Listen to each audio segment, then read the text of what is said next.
hilariously, everyone says they can't hear the music, but they really like the visuals. So anyway, welcome to the 388th episode of the Misdirected Mark podcast. Bob, are we recording on the Zoom? We are recording on the Zoom. Okay. All right. All right. Can people see us? Are we streaming? I believe we are streaming. All right. But no one could actually hear us jamming out to our tunes. Can you hear us now? You've all watched enough. You know what it sounds like. That's us. So welcome. We're live from Studio J tonight. We are indeed. We're live from Studio J. Chris isn't on tonight, and you can check out the website for more details on that, and that's all we're saying about that for tonight. So in the meantime, we're in Studio J, which is Jerry's place, which looks like we broke into a game store and set up our It sure does. like, this is some... You can't even see it because we can't move the camera around, but I am telling you, I have been to local game stores that have had a worse selection than Jerry's place. Like, I'm ready to put a credit card on the table and pick up a few things to take home with me. Yeah. Over your dead body. Hey, he's going to give you money. Doesn't matter. No, Jerry's a collector. Jerry's not parting with any of this. Anyway, I'm a hoarder. yes. But this is a fabulous hoard. I'm not even going to do it because I don't want to mess up mics or cameras or stuff like that. But some of the stuff on the shelves behind me are ripped from my childhood, like right out of ads from Dragon magazine. Yes. Okay, so because we're a little off kilter, Bob is driving the show tonight. Jerry's sitting in. That puts me in the hot seat. So welcome to the 388th episode of the Misdirected Mark podcast. Tonight we will be talking about finishing like a pro. I mean, we'll be talking about campaign endings. Yes, campaign endings. Campaign endings. That's also finishing like a pro, right? Right. All right. Like a boss. Finish like a boss. That's All right. Anyway, we're going to talk about campaign endings. We're also going to talk about what's been going on with us, a little bit of our chat, and then probably an after show. We're still, navigating the console. Like, yeah. Like when the doctor regenerates and everything's like a little off. Like, that's where we are right now. So anyway. This is not my fighting hand. Yeah, so we'll start off with one thing. And since Jerry, since we're in your place and it's his house, it's his show, the Quizmaster. It's his house, it's his rules. The Quizmaster of 72 Whooping Cough Lane. Jerry Meyer. Jerry, right. Give us your one thing. My one thing is I got to play with the FM gamers yesterday. And it was amazing. Got to play with GM Jane Calvert, along with Lana Smith and Jesse Edmond, Doc Palindrome. Nice. And it was the new edition of Gamma World, based on 4th edition D&D. And for me, it was a lot of fun because I grew up playing Metamorphosis Alpha, 1st edition Gamma World, 2nd edition Gamma World, even the crummy 3rd edition Gamma World with the silly little dial. And all the old ones were very hardcore, grognard, post-apocalyptic survival games. And the new edition is crazy, zany fun. I mean, you could play it post-apocalyptic survival, but it's really just cards and crazy mutations. And Jane runs an amazing game. They are an incredible improvisational GM. And so we threw all sorts of crazy ideas and just kept rolling with it. And I, as a player, love to do that. And I love to watch GMs who just roll with things. And I don't get a chance to play really crazy games that often. And just a lot of fun. So that kind of fed my gaming niche for this week because I really haven't done a lot because this weekend with the Superb Owl, we didn't play as much. So, Phil? Yeah, my one thing this weekend, or this week. So I didn't get any gaming in because my parents were in town because my daughter had her play. So my one thing is I got to watch Terminator Dark Fate with my dad. Now, I saw it in the theater when it came out, but my dad hadn't had a chance to see it. And it's basically my job to watch all the movies that my mom won't watch with my dad. There you go. That's Okay. part of my... It's a tough job, but somebody's got to do Son's it. job? Yeah, son's job. So, Or daughters. yeah. Well, I mean, in this case, son, because Yeah. they don't have any other kids, so it's just me. So we watched Terminator Dark Fate. I really liked that movie. I have heard Which one was multiple... It's the new one. Okay, good. It's the new... I really I've heard like this multiple movie. sources say that it's way underrated. It's a fine movie. It is way underrated. Like it is very. So one, it does the first thing that I really liked, which is in the first 10 minutes it erases everything after Terminator 2. Right? So it cleans the palette right out.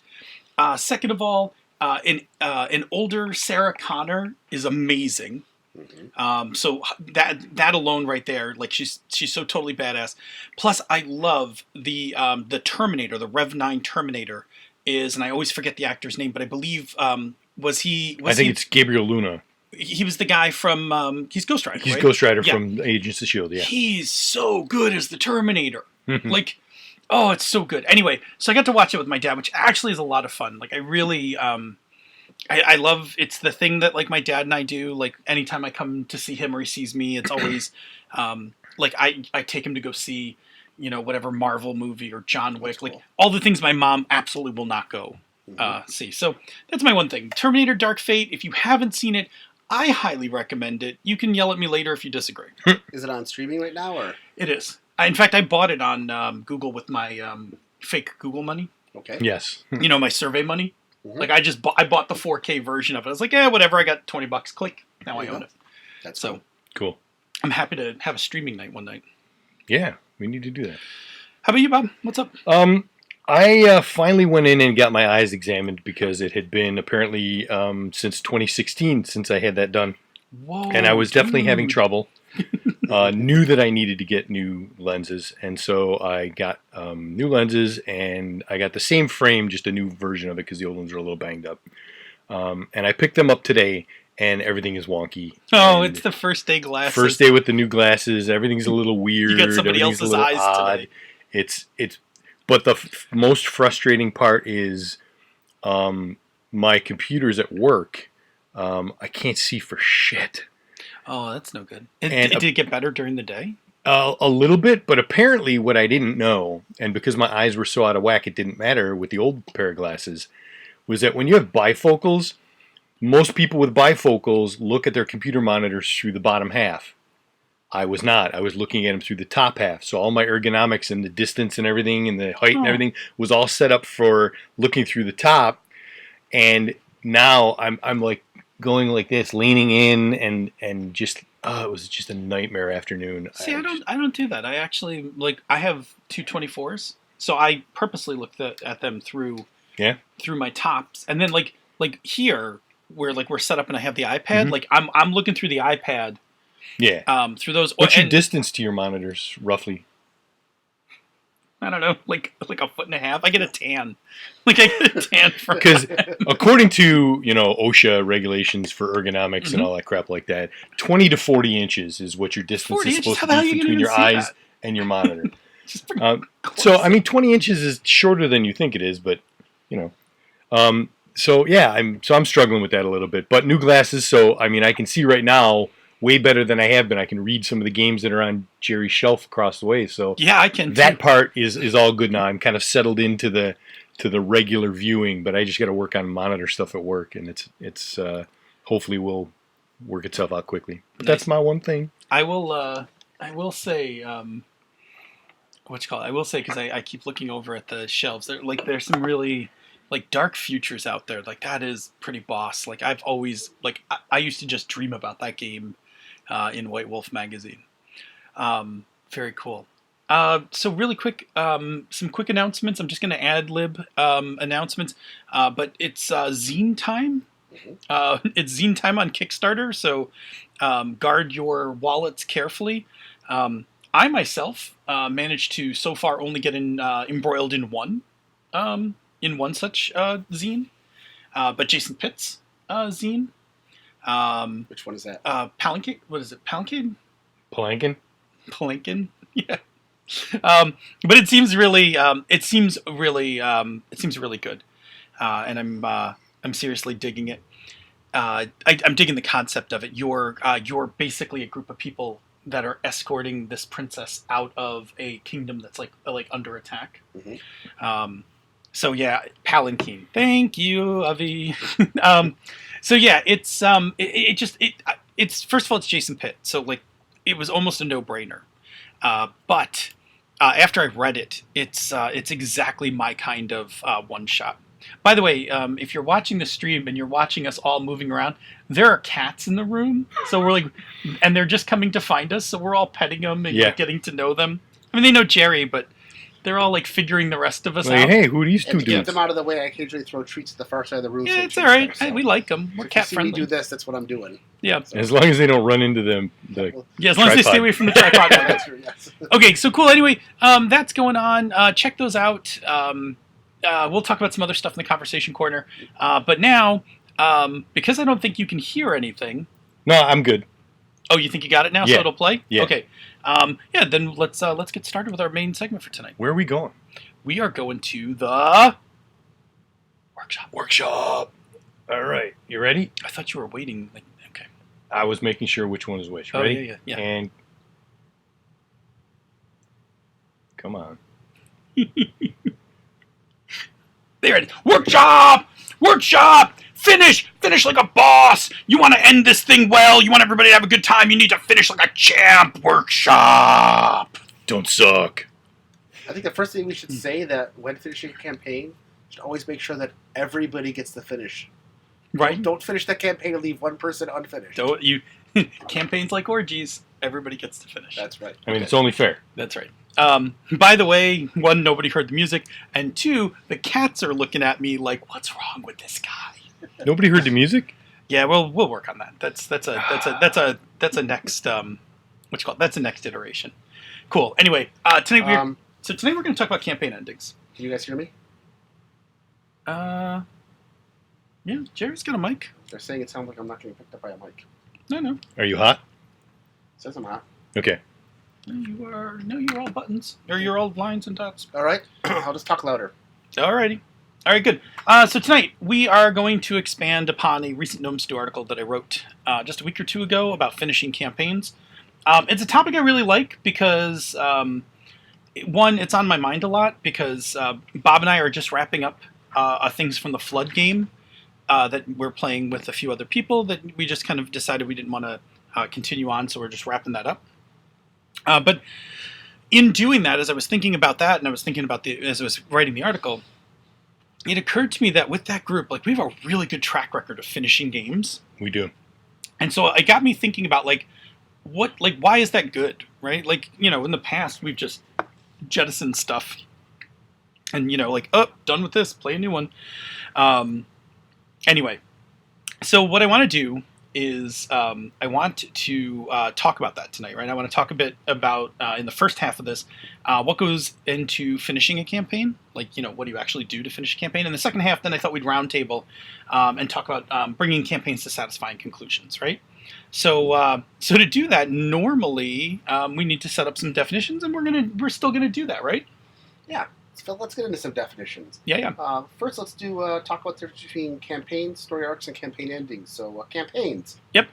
So campaigns, more than one story or adventure that contains most of the same characters, right? Because sometimes we have, things that change, people die, or new people join the group or whatever, but most of the same characters.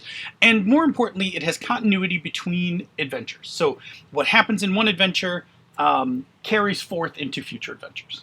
Okay, how about a story arc? Story arcs, right, is a story. And it is a thing that has a beginning, middle, and end. And as we defined in previous episodes, an arc is usually more than one session. Mm-hmm. They can be fractal in nature. Yeah. So you can do it in one session. Yeah.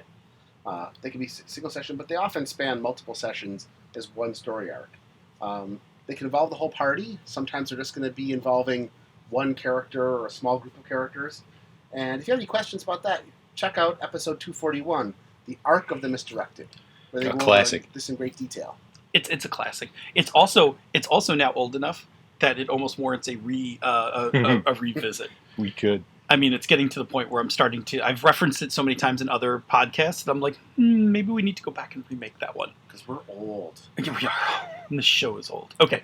Tell us about campaign endings. Yep. So campaign ending, right, is the act of bringing a campaign to a conclusion by way of a denouement that gives the campaign an entertaining and satisfying conclusion, right? So we're going to wrap that whole thing up. And we're going to unpack that in a few minutes in a lot more detail. Yeah, we are. So there are two types of campaign endings. All right. The first kind are planned campaign endings. This is the kind where you've played out all the material for the campaign, we're ready to end the campaign, we've got an area where we're all getting kind of comfortable. Something like playing out a Savage Worlds plot point campaign and getting to the very last adventure or two. Or sometimes it can be something where the GM are just aware the end is coming and you're getting ready to prepare for it. So you know what's coming up, you know how it's going to end, and you're all ready for that next step. Yeah, I mean, I think it depends. I think if you're playing a lot of published materials, that one's fairly common. But I think if you're running your stuff, it takes a little bit of work to know that you're heading into your planned ending. The second kind is the spontaneous kind, which I think a lot of us are familiar with. These are the kind where you think the campaign's like on a roll or it's going to last, and then for some reason, whether it's one person or multiple people, but somehow within the group you decide that you're going to stop the game, right?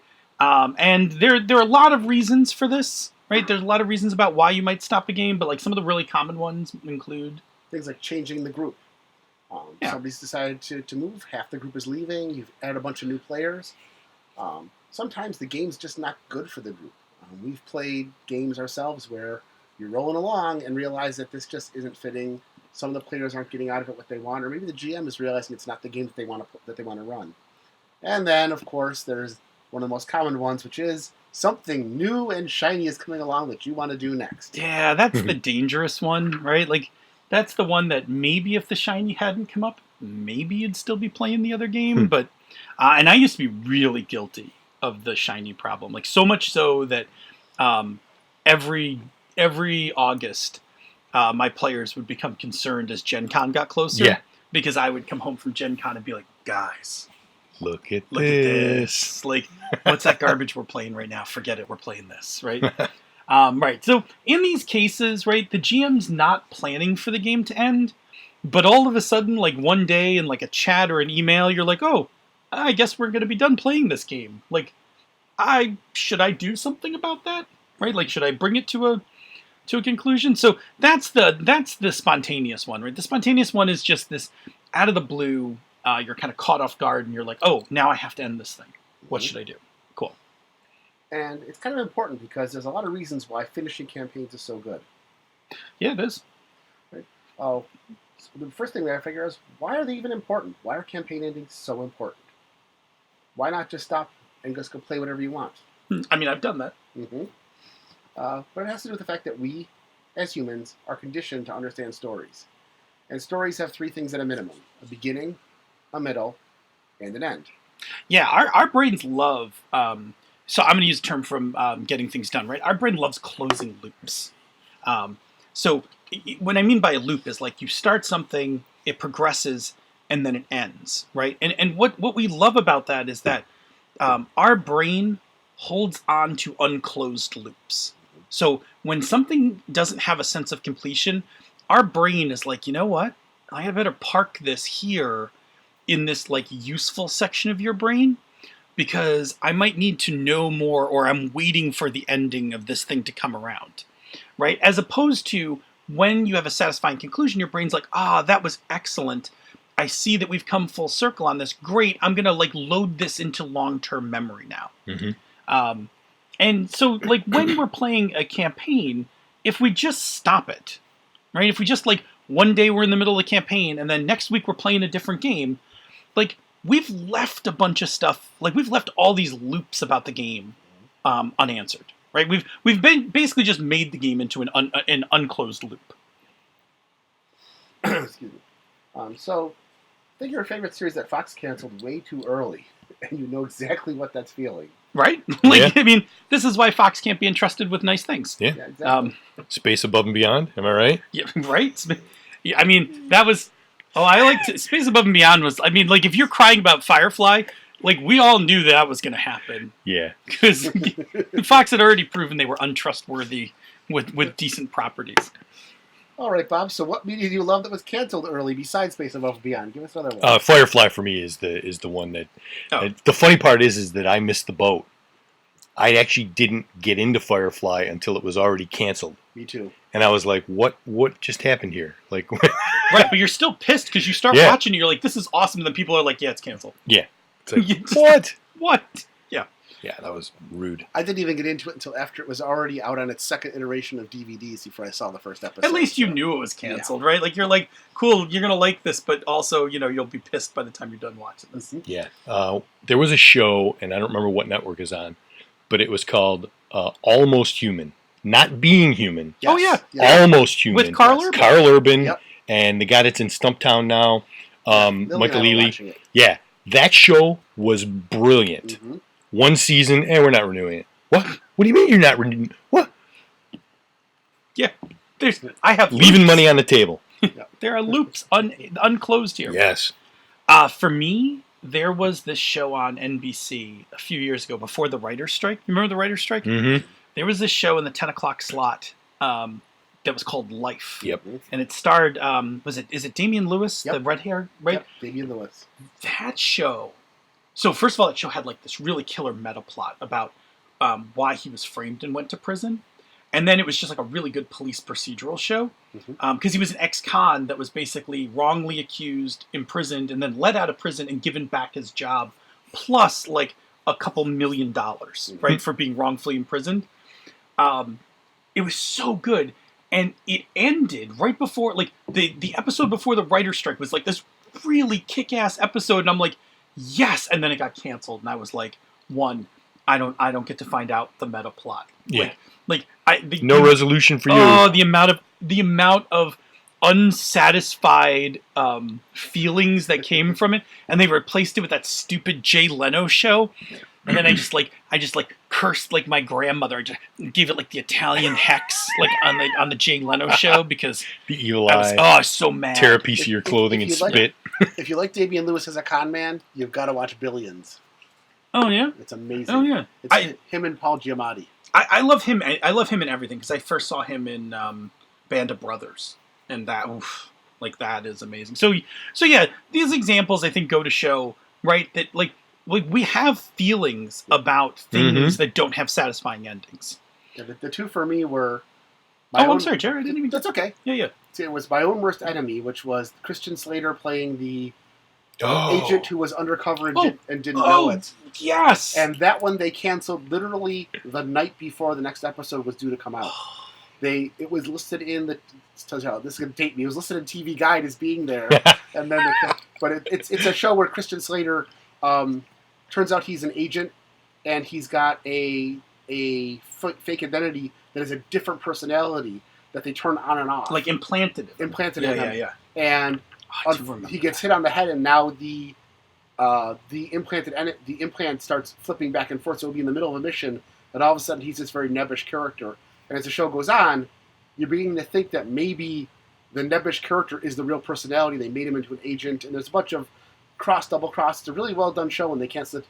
The other one for me was Drive. It was Nathan Fillion and Emma Stone and a bunch of others. Yeah, you've talked about this one before. And it's a bunch of people get roped into a cross-country car race where if you fail to get to the next section, you're killed.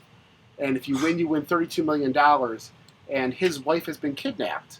And he's just a gardener, but then you find out he's not just a gardener. And by episode 3 and 4, they start doing more like you have to race here and then break into a bank. And they just canceled the series. Now, I understand that they did a final episode, but I don't know where it is. But that show, I was loving it. I tuned in every week for it. They did like 3 episodes on, and then that was it. So I feel like My Own Worst Enemy got resurrected as Chuck. It's possible that it was I feel like the idea, like somebody was like, nah, we need something lighter. Never seen Chuck. You probably should watch it if you liked My World. Yeah. Because it's about this guy who has this, he's like, he works in a Best Buy, but they give him, like, he accidentally gets the implant, and he gets, like, all these agent, like, abilities and stuff. Cool. You probably dig it. It's Zachary Levi. Yeah. Who played Fandral in the second and third Thor movies, and Shazam. Yeah. Heroes was also a good half season. Heroes was great for the first season. Yes. After that, it started to dwindle. They could have parts of it. if they just stopped the show in the first season, I probably would have lived. It was decent enough. Okay. Heroes lost me when every cool thing happened when they finally put the Petrelli brothers up against Siler, and they run into the room and they close the door. Yeah. And they open the door and the fight's over. I'm like, I'm done. That's the we don't have money. What just happened here? I'm done. I'm done. Don't do that to me. I'm done. What you really want is you want Disney Plus to come back and pick up Heroes and Yes. redo it. Yes. That would be a thing. Anyway, point goes. Point to all of this, Yes. right? Was that we do actually have these strong feelings, right? Like there, are, like we don't like it. If comic book series, a TV series, like when those get ended prematurely, like no one likes that, right? No. Everybody likes it, but like even a so-and-so, even a shitty ending is at least something. Yeah. Okay. Like Battlestar Galactica. Game of Thrones. No, Battlestar Galactica was a planned ending, but But it was a I don't know. shitty ending from what I heard. Yeah, I didn't get to it see wasn't it. great.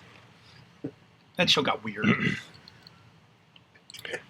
All right. Want to talk about like what goes into an ending? Sure, let's take a few minutes. Let's unpack what goes into a good campaign ending. First of all, you need to have some sort of conclusion to the main story arc. The thing that often leads us to head into the ending is at the conclusion of the main story arc. You're about to face the big bad. You're about to blow up the Death Star, or you're about to finally discover the lost information that you've been trying to find. Getting to that point and giving everybody that resolution is part of what makes for a good ending. Also, the climax of these arcs is going to be similar to what you see in the movies. You're building up to it. It's going to be the big finish. And then really, is this helps bring along a larger denouement, which allows you to take the time to kind of wrap up all the other loose ends and the other arcs that need to be closed off.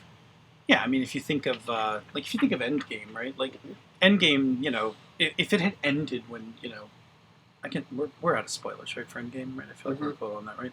When It's been like, almost a year, I think so. Right, then it ended when, you know, when Tony died, right, and the movie just went to credits. Like That would have been terrible. Right, it'd been a pretty unsatisfying ending, right? Like you need like the rest of that. Okay. Yeah. All right. So the next thing you need is conclusion of secondary arcs, right? So Jerry already talked about like you're closing down the big arc, right? But now you got to get into some of your secondary arcs, right? So, like for instance, if our main arc was to defeat Baron Von Badass, thank you, Fear the Boot. And so maybe our secondary arc was like either to become rulers of the land or to free like our wise mentor who was imprisoned, you know, something like that. Then the secondary arcs, right, they're not as important as the main arc, right? Because the main arc's going to drive when you go from when you're in the middle of the arc to closing down your campaign, right? But these secondary arcs are like lingering out there. They're these open loops. And they're your B arcs, right? Your B plots and things like that. And again, if you go back to Arc of Misdirected, we kind of talk about how to thread different types of arcs together. So these are the B ones, like that you're just running in between sessions and things like that. But you also want to start closing these up as well, like as you're heading into this, like, you know, as you're heading into the campaign ending, right? So, you know, for instance, if killing, like you, and it's even better. Pause for a second because I've been drinking my coffee too fast. So you need to start closing these off. And what's really good is if you can, especially if you're in a planned ending, if you can start tying some of your B arcs onto the main arc, right? So for instance, killing Baron Von Badass all of a sudden creates a power vacuum that lets you become rulers of the land, right? Or Baron Von Badass is responsible for imprisoning your mentor in, you know, the eternal dungeon or whatever, right? So by finishing the main arc, you also get to kind of like bring these secondary arcs to conclusion. And sometimes the secondary arcs are more important to the players than the main arc. Yeah. And that's why it's important to bring them around to a denouement as well. Yeah, you don't want to just like slam the door on the main arc and be like, right, that's we're done. Yeah. Right. Yeah. But what about the shopkeeper and his time to play a new and game. his thing and the Time to play a new game, Bob. Yeah. Well, I want to know what happened in town. Right. Exactly. Yeah. So B arcs, right? These secondary arcs. I mean, this is the conclusion of personal arcs are important because they're the next level down the fractal chain. There's going to be arcs about your individual characters, who they're looking for, who they're in love with, what they're trying to complete. Did they get that one magic item they were trying to find? And you can use these arcs also to help wrap up your ending. They can be part of it. They can be tied in, and they're important to the characters who they're about. But sometimes the entire table gets invested in that sort of arc. When we played Savage Worlds, we played 50 Fathoms. We had one player whose character was just trying to get back to his wife. That became more important to us than saving the world. for everybody else at the table. Yeah. And you get that sort of thing that makes it more important. We And go ahead. we had a now we didn't wrap this at the campaign ending, but we had Bob had a personal arc in Tales from the Loop about whether he was going to ask this his character was going to ask this girl to the winter ball, and it like wound up being like it took over like almost like a whole session. Like the mystery was still going on, but it was the thing that was like driving all the conversation. Like as everybody was looking for clues, it was like... It was multiple episodes, too. Right. We would sit down at the table and somebody would be like, so are you going to ask her? Like, Andrews, are you going to ask her? I mean, and honestly, like, I didn't even know, right? Like, I didn't know if you were going to ask her. And I didn't know, honestly, until the middle of that session where I finally went, oh, he's totally going to do it. And then I did it, and I dropped it on you guys out of the blue. Right. And it was awesome because nobody knew it was coming. Yeah, so there's a lot to be said for personal arcs. Oh, yeah. Right? And they often drive the rest of the campaign when it slows down. It's just your load. Yep. And the tricky part, though, is that in a larger table, you can have a number of these to wrap up before the end of the story. Apparently there's like 13 or 14 endings to Lord of the Rings. I've never seen all the variants, but apparently there's a lot of them. And you just watch the movie, like it just there's like a half a movie of endings. Like everybody's got to say goodbye to somebody, and yeah. I had that happen when I had an 8-player D&D 3rd edition campaign. Oof. We had 8 separate character arcs that had to wrap up after the story was over. Oof. It was fun. This whole session. It was a lot of players, man. It was trimmed down from 12. So 2-hour turns. Who doesn't love 2-hour combat turns? It was 8 players that each had at least one henchman. So. Oh my god! How did you guys do that? Wow. We had a very organized group, and I had 3 people at the table. One was really good at tactics. One knew everybody's abilities. They were basically a rainmaker. They just knew whatever they were supposed to do. And the third one was very good at keeping track of all the numbers. And so we could get through a 16-character combat round in like 20 minutes. Nice. Because when it got to be your turn, you knew exactly what you wanted to do when rolling dice. Oh boy. But it's a good table. It was fun. All right, so the last thing that you need for a good, satisfying ending is a sense of what's going to happen next, right? So wrapping up wrapping up all your arcs is nice because it closes those loops.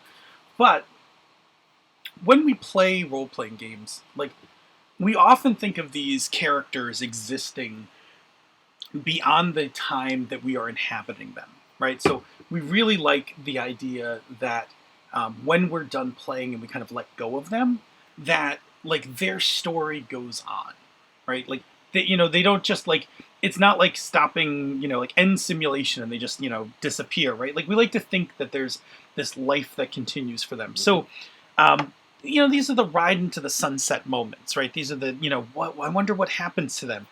So building that into the ending, right? Having that, having a place to kind of show what each character is going to do goes a long way. And I know for me personally, like this is like, to me this is like really a big thing. Like I really like knowing that that's taken care of. Like this hero is going to retire, right? Like he's going to go off and get a patch of land and he's going to go farm because his time for murdering is done, right? Or these 2 characters bought the inn in town, right? So they're going to retire. Like when we played Airy Peaks, like for me, like the big ending was like the sense of what's going to happen is like Corin moves into the Airy Peaks, builds like this ice throne, and is like, well, guess I'm the protectorate here. Yeah, like those things are important. Yeah, cats. You wanted to think. So having that time built into your game, so that you can kind of talk about what happens next, and it's also a way of allowing us as players to let go of those characters, right? Because once we know that like they're riding off into the sunset, we also recognize like, oh, it's my time to let go, to release the character and kind of just let the game close out. Cool. I think it's also important as a GM to make sure that you give the players enough stuff to do that wrap up. I was been in a couple games where we did the campaign ending, And the GM's like, so what do you guys do next? And there was nothing for us to. It's like, well, we kind of go back to town, and that was it.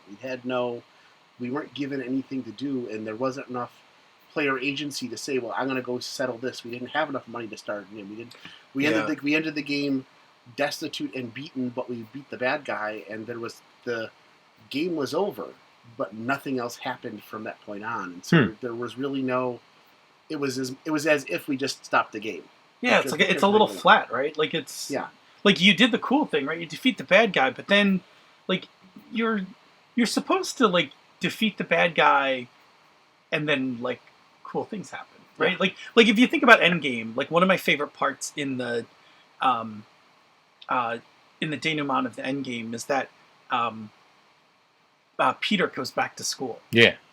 Right? Like he comes back to school, and I can never remember his buddy's name. Ned. He sees Ned, right? Yeah. And they like run up to each other. They do their handshake, right. And then they hug. Yeah. Exactly. Like it's that sense that like, oh, look, Peter's life is now somewhat normal again. Like he's going back to school instead of, having been dusted in outer space and all of that. Yeah. So yeah, I think it's an important point. And when we get to the Roundtable, we should talk about that a little bit more about especially if you're doing a planned ending. Yeah. Making sure that there is something to ride off into the sunset. Like, if for instance, like, the king of the kingdom you were in had come forth and been like, listen, I see that you slayed Baron von Badass. I need champions. Yeah. Like, would you come to my service and protect the lands? Like, I'm sure you guys would have been like, yes, like, we have a purpose, like adventures. In that campaign that had multiple players, one of the things that was part of the big lead up to the end was about 3 adventures before the end game was the big bad killed all the knights in the kingdom. Yeah. So that when it was done, one of the players, his wrap up was he was founding a new order of knights from all the NPCs they'd met to create a new group of people. There you go. That's a great ending. Yes. Built that up. That's super satisfying. But we planned for that. You planned for that. Yeah, we definitely got to talk about that more in the roundtable. Yeah, we definitely got to get into that. So that's our look at campaign endings. We're going to check with the chat room for life. But before we do, Bob's going to tell us about another show on the Misdirected Mark Network. Am I? It would be awesome if we had blurbs in here. All right. So, so the FM Gamers, that's a show. That's a live action show that a bunch of people play games, and you can watch it on streaming. It's cool. It's every other Monday. Here we go. Jerry's on it. FM Gamers is a live streaming game that's played every other Monday. You can watch it live on Twitch TV, or you can check it out on the Twitch channel or on YouTube. Check it out at FM Gamers. Right now they're doing the wrap up of some Spelljammed as well as some Gamma World, and there'll be another episode in 2 weeks. So the one that they just did just went up on Twitch, and so there should be another one in 2 weeks. Probably another Gamma World. All right. Get more mutation cards. I plan on getting them. So that is very different than the Gamma World I remember. Yeah, mine too, but it's a lot of fun. Which shelf is it on? Right behind Bob at the far end there. Very good. So, he knows exactly where it is. Oh, that's the 1980s Grognard stuff. There's Boot Hill and Star Frontiers, Gamma World, Traveler. Traveler Little Black Book or Traveler box set? Traveler, actually, the Traveler Little Black Book and the Traveler large books they did. There was the Traveler Adventure and the Traveler. Yeah, those are all down there. And a lot of V&V. So, but that was a game I could not rock when I was a kid. That's another story. That's a whole other. That's after show material. All right, cool. So chat room. Yeah, well, normally Bob would be on this, but Bob's actually manning the stream, so... if I looked at the chat room, Jerry's I would crash the stream. I got a couple of here. One of the things is Major Kyla has been talking about how she is running a Victorian Fantasy game, and I hear about this a lot from some of our friends in the area, including Glenn and Sean and those guys, that they're in their house, they have a door, and that door... they could not open. They knew something strange was behind it. Every servant in the house has a different mystery, and the players have been much more fascinated with uncovering those mysteries than stopping the main villain. They're trying to stop the main villain, but every chance they get, they come back to the house, and they've just figured out what's behind the door. Nice. That's awesome. And this was every week when I would, because this is the game that's played opposite my Eberron game that I play in. So I don't get to play in that one, but I hear about it from all the players that how they're trying to get through the door, and it's obviously a driving factor of the game, and it's a great subplot. Mm-hmm. That's cool. And they're also talking about all the other things. Apparently, there's a cartoon Kibo. Oh, that yes. has been canceled already, I guess? No, it's not been canceled. Okay, good. The first season came out. It was amazing, but it ends on a really hard cliffhanger. Oh. So, like, you finish watching it, and you're like, this is amazing. When can I watch the... Nope, not yet. Like, not for a while. Wait till next year. That was my feeling. I watched Cobra Kai. Yeah. And so I watched the second season with Dante, and we got to the end of the we got to the season 2 cliffhanger, and the season 2 cliffhanger is like so jaw-dropping. I keep forgetting to go back and watch that. I was like, we finished it, and I'm like, Dante, when is this coming out? He's like, I don't know, 2020 sometime? I'm like, no, no, what do you mean I have to wait for this? Like, so, yeah, also seriously good. And also, as always, when we drop the ball, the Queen steps in. And so to quote Queen Sedna, on Jangu Hustle, join Eric and Eli as they make their kung fu stronger by watching wuxia films and talking about how to use those themes to make their game stronger. Wuxia. So once again, the chat room to the rescue. Thank you, my queen. Thank my you. queen. Ubby just asked, Phil, at this point, last time you walked us through arcs using the example from your El Hall campaign, care to walk us through building towards the final confrontation, the climax, and the aftermath from the El Hall example? Yeah, I think I can do this, right? So the El Hall campaign, right, was my Iron Heroes, right? That's how old this game was. Yeah. But it was about the Demon King, and like it was basically this, demigod-like figure that was holding the land hostage. So, so the final, I always knew the final confrontation was going to be a one-on-one showdown with the Demon King, even though I had no stats for the Demon King until like 2 weeks before the final showdown. Yeah. I just always knew it was going to be like it was going to be a final showdown. And so during the course of the campaign, it actually took me a little while to figure out what the Demon King was up to. But I think halfway through the campaign, I kind of knew that Demon King was going to release these titans, these evil gods, from their eternal prison. So that was the pressure on the players, was to stop the Demon King before the Titans get set loose. And so the battle was an 18th level all-out brawl. It was like 5 hours of combat at 18th level with only 3 players. Like it was, it was an epic fight, and it was great, right? Like it was great, and it ended. It was Bob, right? Yes, as it turned out, my character Kelvin turned out to be a pivotal figure. At one point early in the campaign, they joked that I was the Jesus of the campaign, but that was always inaccurate. I was not like Jesus. I was more of a...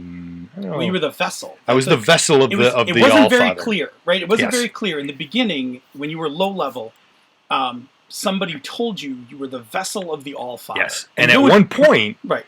I actually picked up what is known as the seal of the Allfather from the city of Ceridome. Yep. And it was a seal that protected the city. It was a literal seal that was magic, that was on the ground, that was protecting the city. And it's like, we got to move this. And it's like, what? And like, I forget if it was the Allfather himself that spoke to me, or like his voice, or whoever. The scuttlebutt was, you must go in there and you must pick it up and you must carry it to this new place and establish a new protected territory. And so we all thought, it's my job. I'm the vessel. Yeah. Perfect. That's it. That was not it. Come to find out when we get towards the end, it's that in order to defeat the Demon King, we can't just beat him, because we really can't kill him. So once he's defeated, you have to contain him. And I had to take him into me. Good. And that was my job as the vessel, was to contain the Demon King. Right, except that it also meant that Bob's character had to be imprisoned forever inside a mountain. Yes. So the end of the campaign, includes, like, they've made preparations to imprison the Demon King, but no one understood that it was going to be Kelvin who would have to embody the Demon King. Now, behind the scenes, I had prepped Bob for this by asking him a few questions, and then closer to the end of the campaign, I think either passed you a note or wrote you an email telling you... You passed me a note at Gen Con. Right. And I was not playing in the. It was a bunch of characters. You were doing a con game with Yes. a bunch of friends and other people. Yep. Of like alt characters that were in our world doing some side things while the main heroes were doing their main quest. You passed me a note, and I got up and walked away, and was like making faces, going, "Oh my god!" And people were like, "What? And I'm like, "I can't do it." Right. Because that was August, and we ended the game in November. So it was Yeah. it was the lead up. Yep. So anyway, so when it ended, the way that we wrapped everything up was one, we did individual scenes where people like got to narrate what they wanted, to kind of close things up. Mhm. So that was the first part, right? The first part was like, cool, what scene do you need to have? Yeah. Right. And so we did a bunch of those because there was a scene between you and Mike's character, Mhm. because Mike's character was the one who was going to have to guard you. Yep. So there was a scene where you guys were talking because over time you were starting to lose who you were. Yeah. So Mike had to kind of like say goodbye. There was a scene where Jay kind of took the he took the throne Mhm. in place of the Demon King, and then I think we kind of went around through all of our major NPCs, because there were a lot of Mhm. there were a lot of secondary NPCs in the game. I had a GM NPC, and we started talking about what would happen to each of them. Mhm. Right. So what A bunch of us wrote up like little short fiction Yep. of, and sent it to us out to everybody in email about what happened to this character and what happened to this character. Yeah, and then we ended kind of once we were like satisfied everything was wrapped up. We actually ended with a song, and I forget which. It was a Man of War song. Of course. Because especially that game. Yeah, Of that course it game was had a lot of Man of War. But I had a specific song, and I can't remember the name of it. But we finished the game and we just played that song. Yeah. And we just kind of listened to the words of that song, and we're like, okay, Yeah. it's done. That was a fitting conclusion. Yeah. Always got to go with Man of War. Yeah. For that game actually, I had used a bunch of different songs, but I'd also I would pick songs and make adventures from them. So I did Hall of the Mountain Kings. Yeah. In the Hall of the Mountain, right? Yep. So I did an adventure for that, and I was that was my heavy metal love letter. Yep. Was A lot of different warrior metal for that. When I ran V&V at college, I used to have a lot of players that came by. We'd do these little like one shots that were side stories that only involved whoever showed up that week, and I did an entire series of them based entirely on Weird Al Yankovic songs. Every plot was a Weird Al Yankovic song. Velvet Elvis, Melanie, Dare to Be Stupid. Yeah. That's great. Sometimes music inspires you. You guys got to go with what you got. I Yeah. agree. Especially when you're not expecting to run a game that day. Yeah. So I mean, the way we did it was one, I knew it was coming to a conclusion. Yep. So this was a planned ending, and I kind of even knew enough to say it's going to be this many more sessions. And actually, I did that. Yeah, and then, you plotted we it out planned on fairly having a session close. afterwards. Yeah. That was the thing. We were going to finish the combat, and then we were going to have another session of nothing but endings, because we knew the 11 Lord of the Rings endings. Yeah. Yeah, because we knew that once we killed the Demon King, one, it was going to take forever. Yeah. And two, we weren't going to do 15 minutes to wrap up this game. It needed a real sit down. It needed a whole session unto itself. Yeah. A good session. Yeah, that's what I remember. Cool. All right, cool. Let's pop back in. So the first half we just talked about all about what makes a good ending and all that stuff. So I wanted to just kind of do what we were just doing with the chat room, which is roundtable this with a couple of questions. So I'm going to start with an easy one, which is what have been some of your favorite campaign endings, and what about them really, what elements of it really made them click? Well, for me, it was Mechton. I ran Mechton from Mechton 2 all the way through all the way through Mechton Zeta and into the Bubblegum Crisis rules for Fusion. Wow. It was almost a 10-year campaign where the the players who ended were none of the players who started. They came and went, but the important thing is that This is the infamous Mechton campaign where nobody wanted to be in mechs. They just played it as an anime adventure game where the mechs were just backdrops. But they got involved in plots and stories and romances, and there were double crosses. One of the main NPCs turned out to be a shape-shifting alien that was trying to kill them for most of the adventure. And then they, of course, in true anime fashion, fell in love and converted them and the whole thing. And the player who finally killed the bad guy was one of the newer players who had created a character, and his template was he was a pizza delivery guy who got sucked into this grand adventure.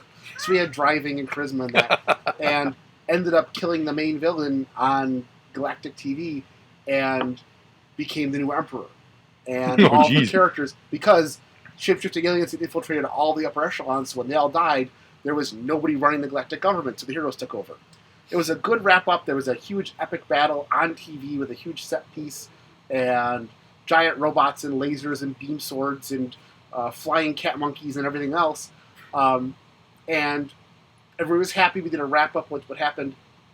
It was really good, and it was good enough that a year and a half later, we ran the sequel, which was 30 years later than playing their kids. Nice. And we picked up with, what is life like when you grew up and your parents literally saved the galaxy? Yeah. That's awesome. What kind of pressure is on your things? And we had an idol singer, and one guy was a special effects artist. These are the kind of players I got. No mecha pilots, no adventure jocks. It was all stuff like that. Reminds me of Tony and the Meatball. Yeah. Like, if the meatball's on the menu, buy the meatball. Yeah.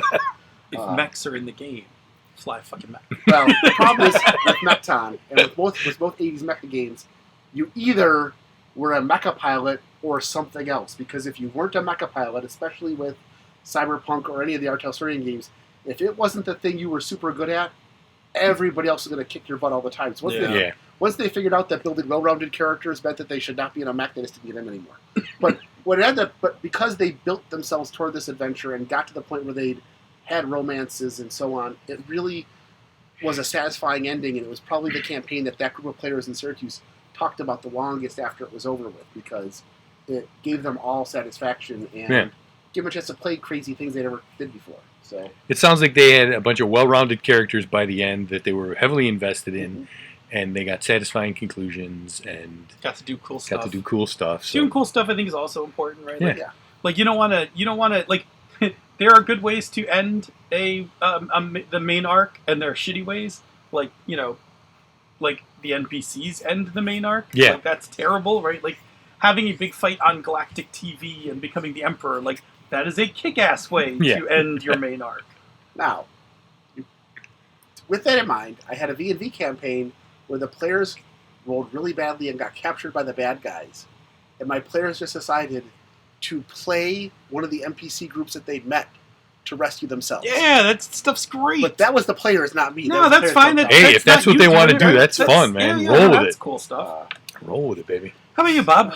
I gotta go back to Iron Heroes. Okay. That Demon King campaign. When we started that campaign, we were talking about it over email. People were kind of throwing out ideas of what they wanted to do. Mike was like, I'm thinking about whatever, blah blah blah. And Jay threw out a line that was kind of a throwaway, but he's like, I want to be kind of like an Aragorn type of character. Like, I'm the heir, but like nobody knows about me or whatever. And like, I could ascend to be king. And it felt to me, the way he worded it, like, throw out some grandiose, they said, well, I'm the child of a woman who supposedly had never known the touch of a man, and I was like, and I've been wandering around, and my intention was that I had a father, but the stories were that that it was a virgin birth, but really he had a dad. That was my intention in the back of my head, and that's where they went with the whole Jesus thing, and they kind of ran with it.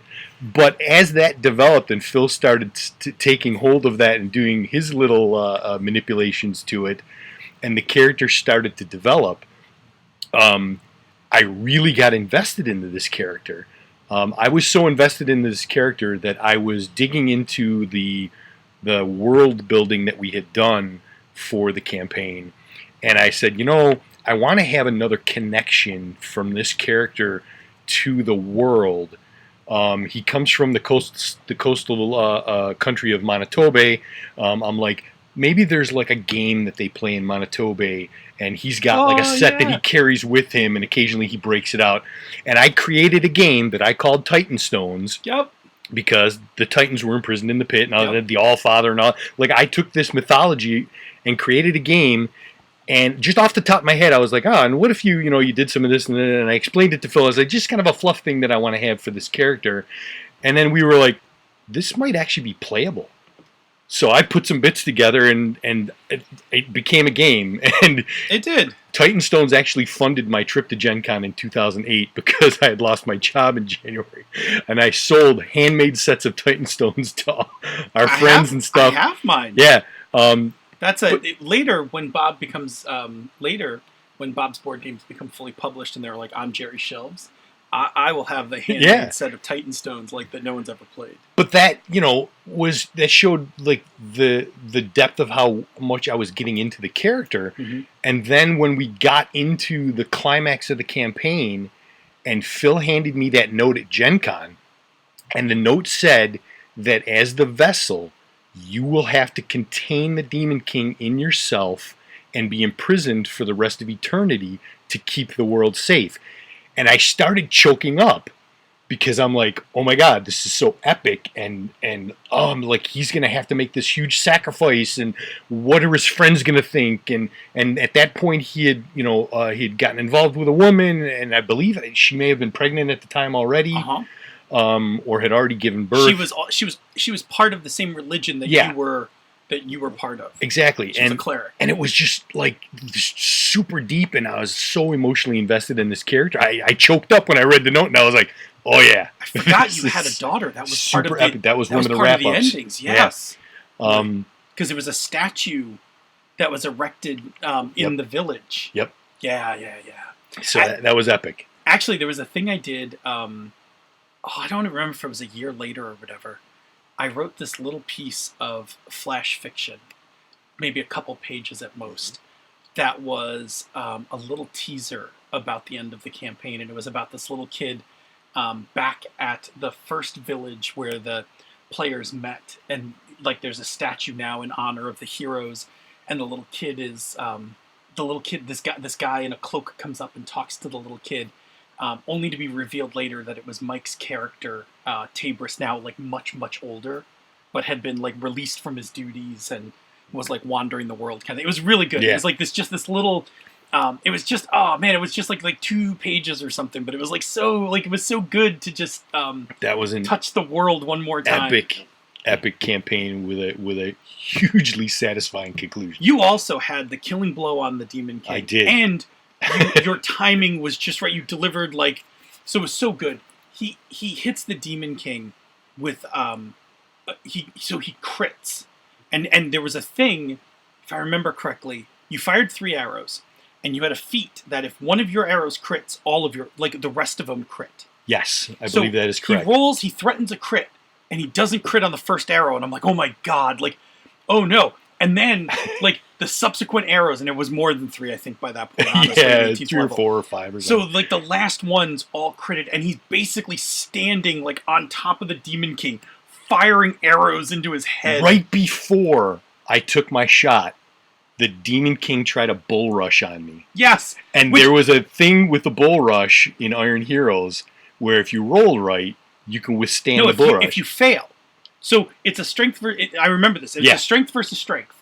And he was bull rushing Bob. And my character was not the strength character. Right. So I just expected I'm going to run Bob over, swing around, I'll get an attack in on him or something like that. So I roll, and I rolled a 2. And he doesn't.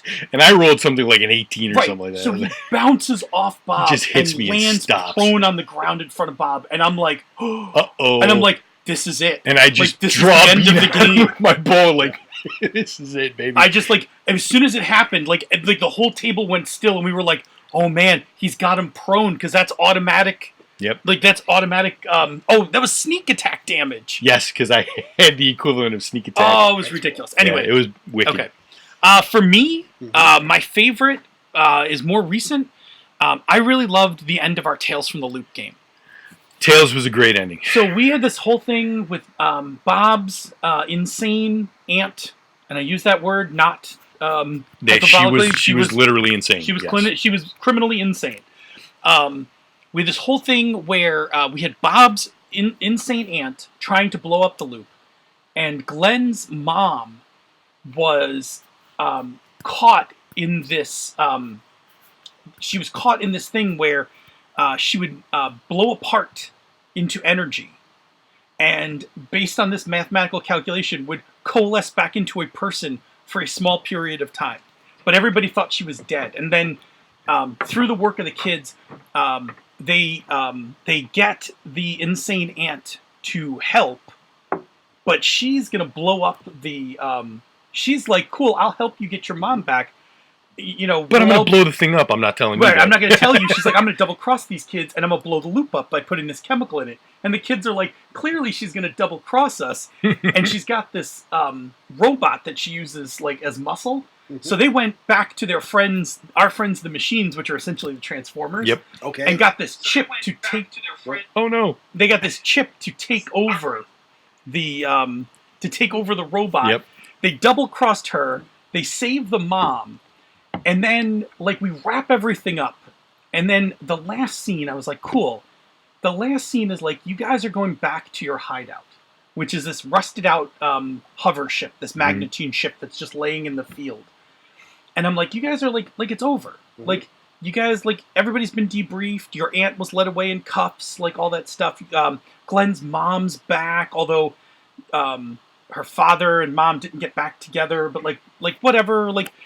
And so I was like, cool, and I love using music for endings. So I described the scene. The kids are like out in the field. It's springtime. They're heading out. You can see the Magnetine ship in the background. They're running towards it. And then I just played "Forever Young" by Alphaville. And it's an '80s song. If you heard it, you would know it instantly. You would. But I just put it on, and it was just perfect because it was it's 80s, and it's this 80s song, and it's Forever Young, and it's just these kids running out in the field, and it was. And we just sat there and we listened to it and just like let it soak in. Oh, it was so good. It was it felt really satisfying, and it set up basically our things from the flood. Yeah. Hard. So hard, actually, that it became too dark for us to play things from the flood, and we had to actually back off the game. Yeah. I know that's good because I've heard. Anytime you guys talk about campaigns, not just you guys, but when Glenn and those guys are there, I hear about that over and over again. Not in a bad way. It's a campaign that I think like lives on with you guys. There was something about the mix of Phil, myself, Glenn, and Tony, the characters that we created, how we embodied them, and how the story went. That combination was just a perfect mix, and we had sessions where we just sat there and role played for like 95% of the game, and didn't even throw dice. The story would advance a little, but the role play, there really was the mystery that surrounded enveloped the winter ball. The winter, I don't even remember which mystery it was because the winter ball was the bigger winter ball took precedence. It was fun.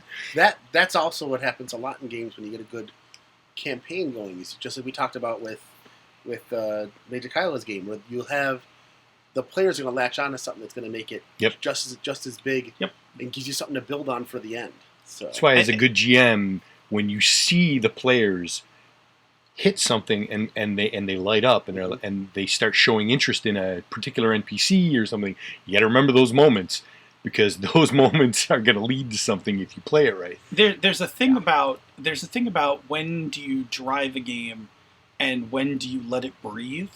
And it is a skill that as a GM you learn to develop. And so there are times where, like, if I had wanted us to plow through that mystery, and I laugh because every one of those mysteries in the Tales from the Loop thing is like, you can play this in 4 hours, and I'm like, what? No, we never played any of these. Like, it took us like 4 sessions to play through these, right? Yeah.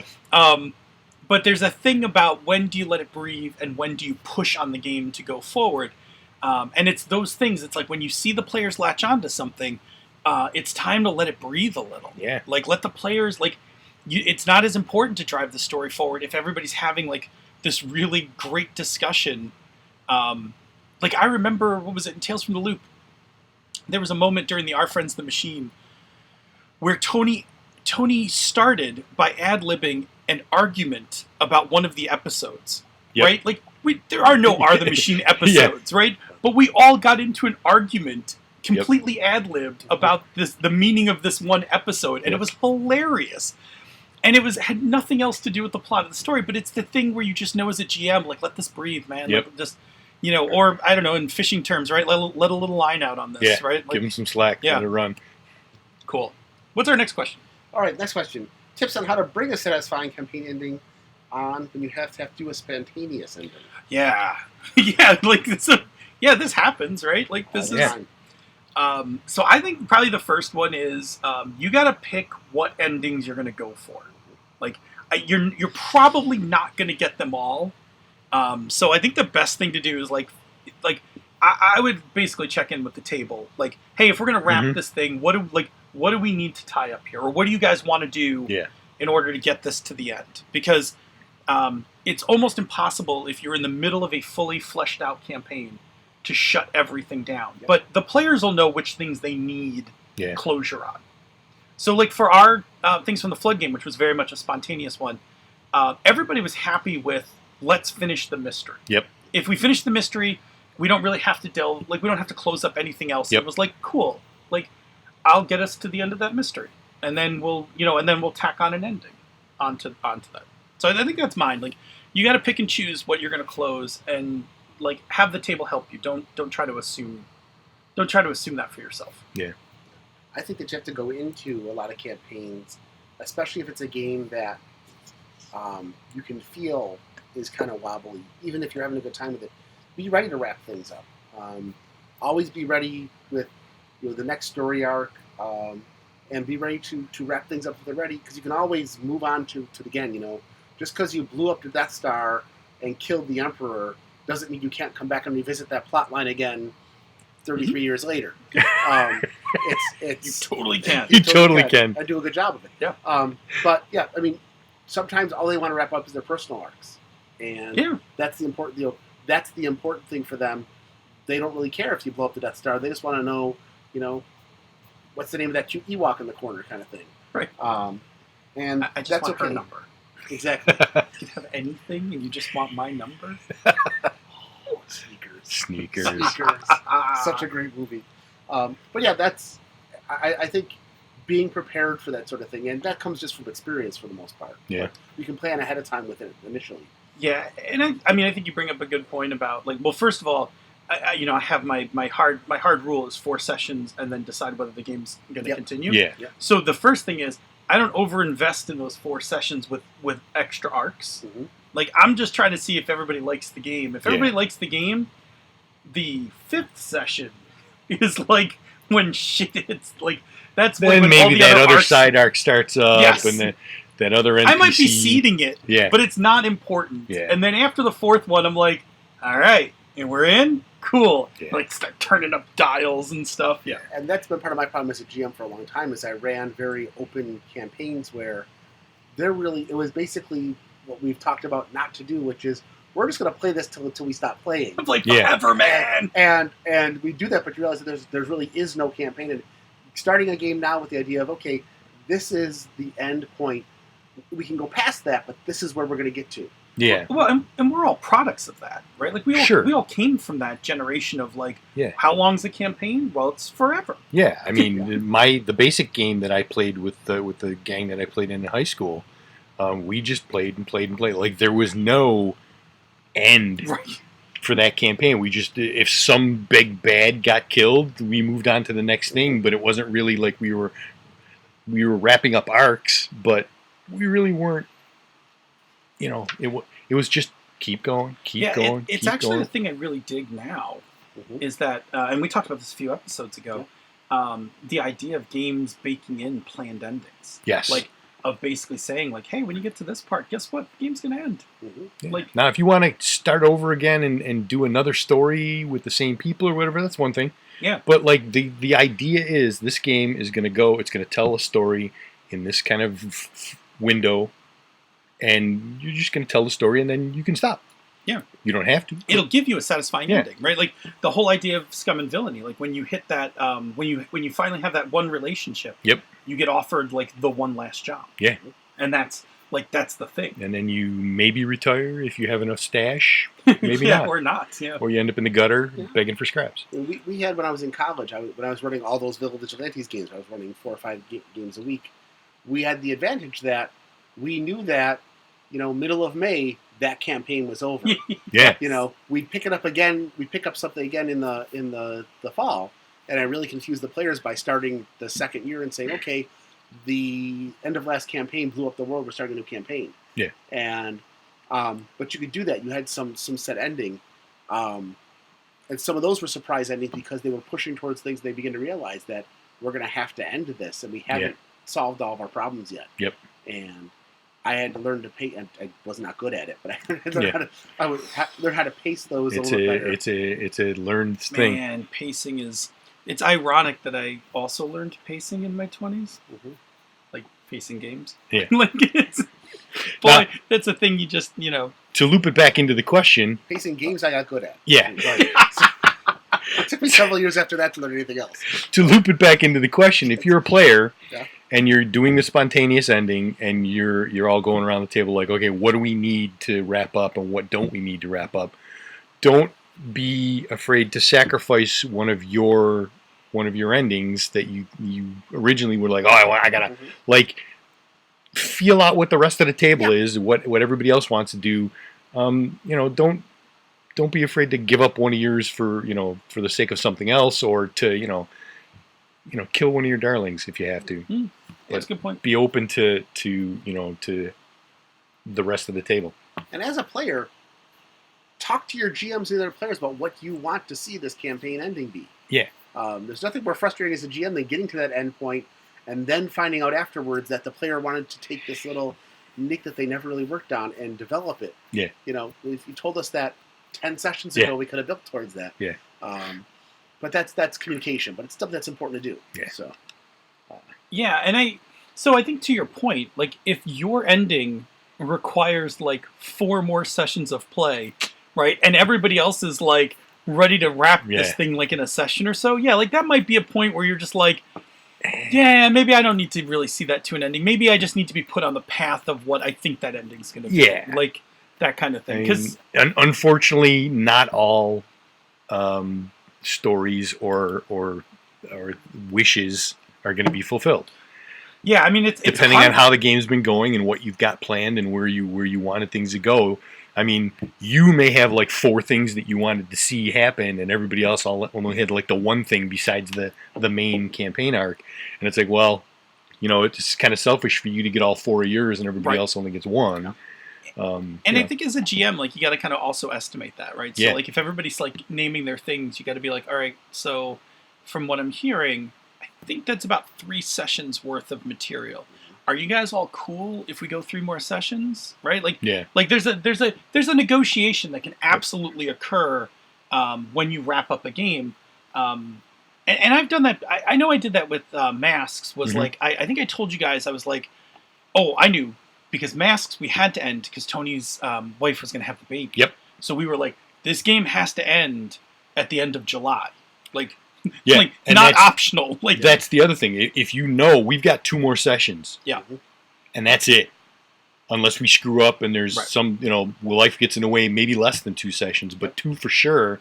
And if all the stuff you want is 3 more sessions worth of stuff, somebody's got to sacrifice something. Yeah, and I think I knew far enough back that I remember telling you guys, like, okay, we are 4 sessions out from the end. I am going to start the big arc. Start the wrap-up. Yeah, I'm going to start the big wrap-up. And planned for it, because I think what I did was I was like, okay, we're going to need 3.5 sessions of material, and I need a half session.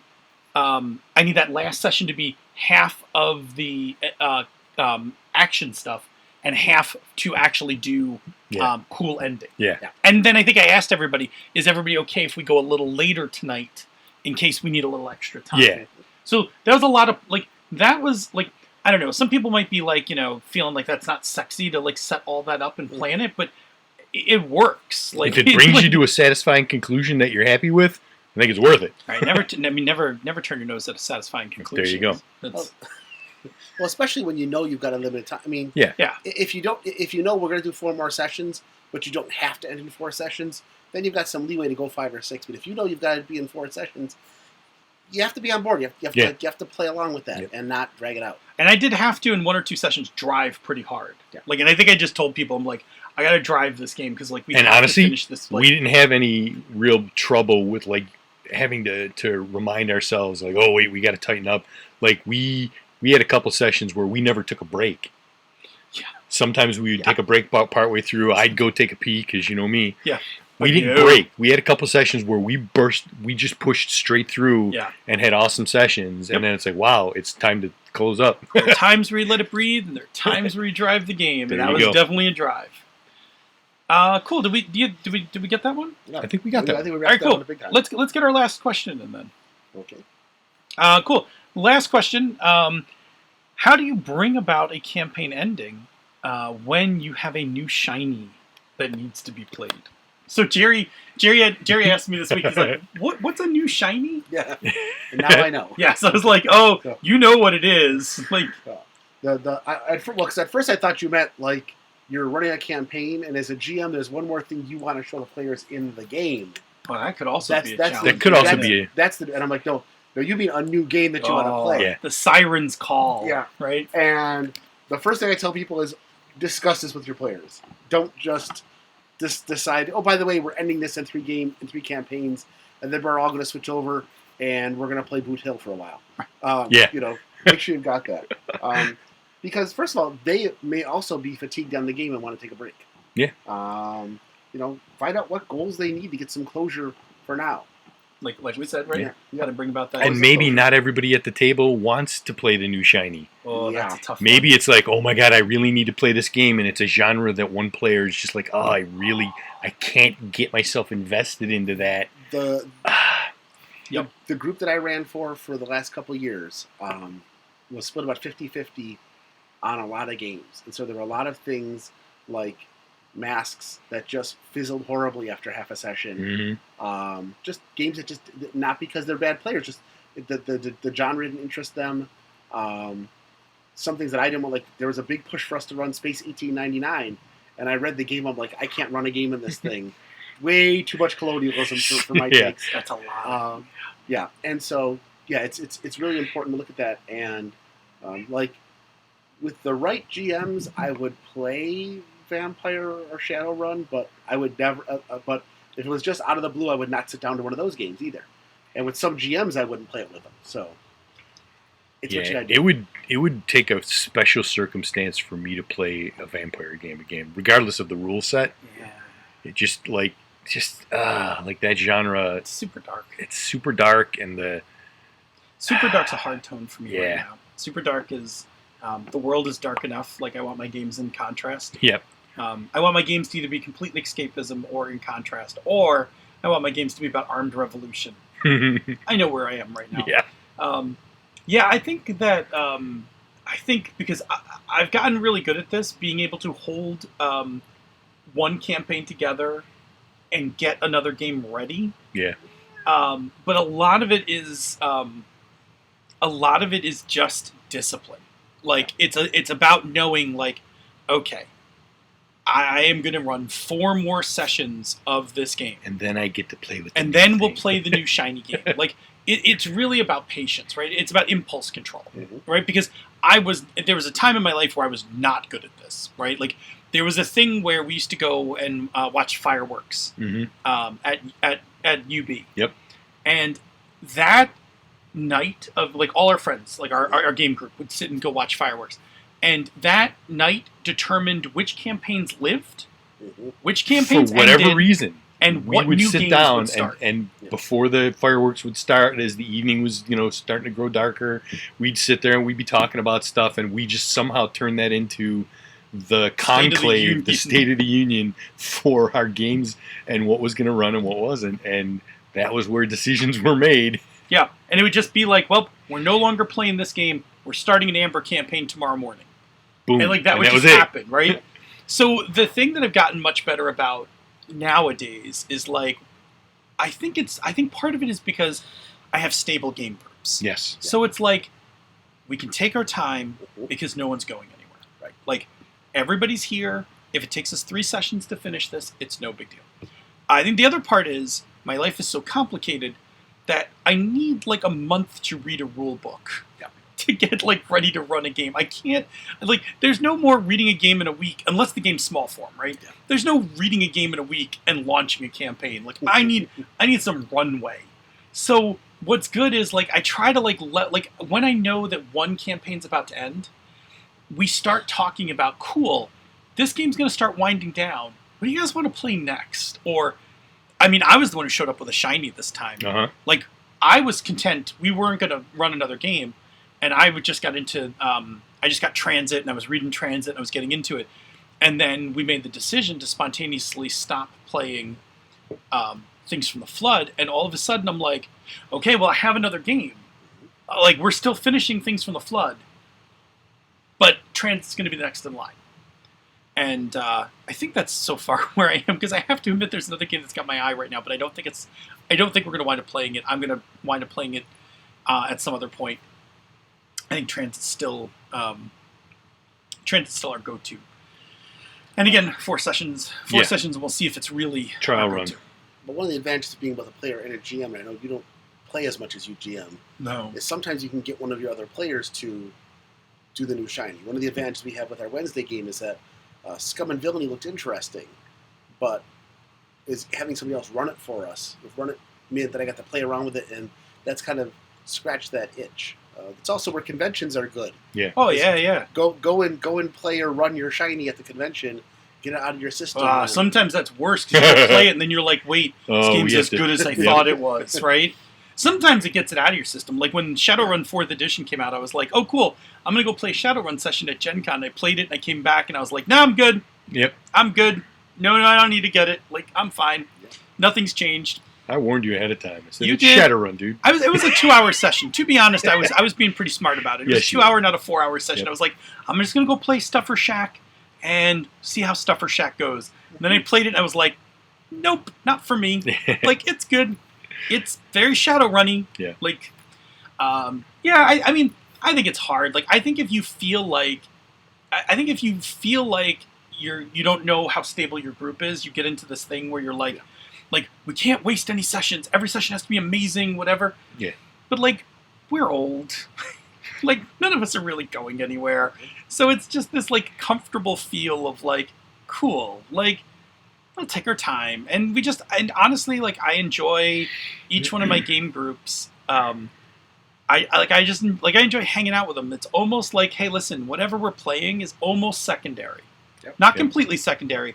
It's almost secondary to just our time together. Mm-hmm. But I still really like playing games, so I don't like to f off my whole session. But I don't run it. I mean, unless it's been one of those days where like one or more people are just like, If there's no energy, we just like let's just sit here and if there's no energy in the room, fat that's definitely a time to take a break. But like when we play DCC, we play a couple of encounters, then we laugh and joke for a while. Yep. Then we play another encounter, but that game also doesn't have the serious tone to it. That whole group is very.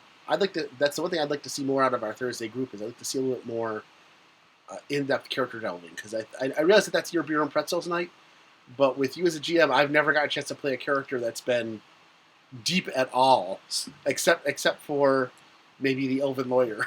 So I think what'll be good is for that DCC game, when we get to 3rd level and everyone has to shed down to one character, then I feel like then we could really dig in, because at least deeper than we are. Yeah. Right, because one, it's DCC. Yeah. Like, I'm not terribly attached to any of your characters, because I don't know who's going to be here, right? But at 3rd level, there's a pretty good chance that those characters will persist for a while. So I get a feeling like we can, and it'll be less bandwidth for all of you because you'll be playing less characters. Yeah. We can shrink the party down, and then I think we can give you some of that. Plus, by then, you may have that surprise of, like I'm down to one character, or out of these 3 that I've been playing, this one for whatever reason has been like prominent, or has managed the cooler things or whatever. Like, you may get some nuggets to work with. I have one character that is completely sacrificial. Like Mock, just Mock. No. Mock is great. Oh, no. We want Mock. No, Mock is good. Mock is good. Princess Golden Rain is good. Princess Golden Rain's fantastic. But Caldonaro, if it comes to like, oh, somebody's got to stick their head in the black hole, we're pushing him forward because I have absolutely no investment in him whatsoever. The princess is probably numerically the most badass character in the game. Numerically, yeah. Numerically, Yes. she is like one of the actual toughest characters in the game. I have a feeling that it's going to wind up being one of your permanents. I But, think so. Yeah. but yeah, I actually will say for DCC that I have been lighter on character development because those characters are so tenuous. Yeah. But I think there's a tipping point where it's like, cool, we can just now actually play these a little harder because one, you're all here, and one character now, and two, I have a reasonable chance that I think you'll still be here session to session. Something I think that comes out of having too many short campaign things, and one of the things that happens with me a lot is because I've played so many games as a player that have lasted, less than 4 sessions, I don't get attached to characters. Yeah. I like them, but I don't get attached to the characters to the point where I've had like, oh, they died. Okay, give me my dice. I'll roll up a new character kind of thing. And I'm starting to see this in development, and that's because even with the longer games, we didn't have a strong character ending. And that's why I think it's still important to have good campaign endings, even for story arcs. Mm-hmm. Because you want to have something, and you've done that with a lot of what you've done. For the Queen was really good. And to have, even with the story arc, that tight campaign ending where you have some resolution, where you have something that makes that character satisfied, makes a big difference. It has made it a lot more fun in the last couple of years actually getting into characters. Yeah, I think you're right. I think if there's an expectation, you're actually going to get to play something as a character. It's actually more fun to jump in and actually embody a character. Yep. That's a discussion for another day. That is a discussion for another day because I think that is a good place for us to wrap our discussion on campaign endings. Hopefully, you found some inspirations for how to solidly finish up your next campaign. We're going to check in with the chat room real quick, and then we're going to hit the conversation corner and wrap the show for the evening. I see somebody asked me if I got excited about the Altered Carbon Kickstarter. I am fully aware that it is active. I went and downloaded the Quick Start, which is really nice. I like that they actually have a really nice Quick Start in the game. I don't know. Like, I looked like, so first of all, don't get me wrong. I love that universe. I would like to divorce the writer from the universe now, because as Tony says, Problematic dude. Like, go kill your heroes before they disappoint you. So I really like the Altered Carbon universe. I love the concept of stacks and sleeves and stuff like that. I think the game, looking at the mechanics briefly, does a nice job of mechanizing that. I'm not sure I'm thrilled with the mechanics. Like, I didn't see anything in the mechanics where I was like... Mechanics look interesting. Is it a new system? Or It's a new system that borrows heavily from Cortex and Savage Worlds and stuff like that. Okay. You have dice for your things, your attributes and stuff. And you're rolling under. Yeah. Okay. So the D4 bigger the is die you have, the worse you are at something. Okay. And, if you're really good at something, it's 6s and 4s. And what was the other thing? And I think there might be a thing with exploding, or Yeah, I gotta go back. they called ones aces, and I don't know if that means that you get to like roll it again, or why would you roll it again if you're trying to get under? That doesn't make any sense, Bob. But anyhow, it's an interesting thing. I would have to actually like see it in action to really get a good idea. But yeah, it's like Phil said. I love the Altered Carbon books, the universe, the whole concept. Love it. Season 2 of the TV show, the teaser just went out with Anthony Mackie now as the title character, and I'm like, awesome. He looks great. But that it's based on the books. Role-playing game is based on the books. It's not from the author, so it's not him. Wait, it's based on the show. It's based on the show. Not the books. It is. Not the book, but the show's based on the books. Yeah. And so, like, he was like a consultant for some stuff for season 1, like but this firewalling is helping, right? Like, yeah, I'm just like, ugh. it's not like he's directly got his hand in it. It's like, oh, you're supporting problem Yes. creator. It's like it's one of those I know. gray areas. But I know. um, It's not. I mean, it's not. Again, it was one of those moments. It's like, why? Why did you have to tweet? Wait, why did you have to double down on your bad idea? Yes. Like your first tweet was dumb. Now you're just backing your. Anyway. Yeah. So the thing is, I'm not. I didn't see. I was looking for something in a game. I was looking for something a little more narratively driven, something with a little more. I don't want to say PBTA because I'm fine playing non-PBTA games because I'm playing like all of the Free League catalog. Mm-hmm. But I don't know. It didn't. I got to go back and look at the quick start. My first pass at it, nothing jumped out at me. Yeah. I looked at it and I was like, this is excellently presented. The layout's fantastic. The rules look pretty good, like well together. But it lacked whatever spark I needed for me to be like, click. Like, I didn't get it. Like, I didn't. It didn't. And maybe the quick start is trimmed down enough that maybe that thing is in the full rules. I'm a little concerned if that's the case. Like, if you can't put that forth through the quick start. If you can't express it through the quick start, I got some concerns. Like I said, I do like how they did some things in the game with like there are attributes that are sleeve attributes versus self attributes, and I dig it. Yeah. I don't know. Apparently, people are upset that this game is going to villainize the D12 again. Yeah, the D12 is the poor D12. The poor maligned D12. I have a game at home that I got on Kickstarter, one of the first RPG Kickstarters I ever backed, where a guy built a game just so that you could use D12s. It's called Dodecahedron. Yep. And it's about robots. Yep. And I've never read it, I've never played it, but I backed it, and I thought this is a cool idea. And then I just put it on my shelf, and I haven't gone back and looked at it. As a lifelong barbarian, the D12 is my hit die. It has always been my friend. Yes. We have been together for many, many, many You go years. way back. We got any other questions? Anything in the chat room? I think they're just beginning to talk a little bit of, I guess, that's pretty much it. Just the new Decima. Yeah, that looks interesting. Yeah, that looks really cool. That's myself. That's a tarot card. I did see a good. I saw an interesting small form game, and I can't remember the name of it, but it was about. It's like office horror. Like you're this group that has to like go clean up these like horror disasters, and like you have to like go on site and like determine like do you save the site? Do you save people? I forget the name of it. It's not ringing any bells. Yeah, it's a pretty small game. It looks really cool. It comes with an employee's handbook, as the player's book is the employee's handbook, and then there's like a second book. Somebody in the chat room will have this in a minute. It'll be Rob. Trust me. Probably. Rob will know. Oh, and happy birthday to Weregator. Yes, happy birthday, Weregator. 40. Join the 40 Club. Bob used to be a member of the 40 Club. I used to. It's a good club. Yeah, 40's the new 30, man. Yeah. As we told the people, guess what? Your check engine light comes on every morning now. Yes. You get used to it. Why does this hurt? Is my where did this bruise come from? Oh, that happened. Yeah. The why does this hurt? The company. That's what it's called. The company. Thank you, Rob. I knew Rob would get it. Yep. The company is the name of it. The 40 is the magical time. Oh, you know what? Let's bounce over to the conversation corner. We're not even going to try because none of our sound effects are working. So womp womp womp womp womp, or something like that. Yeah.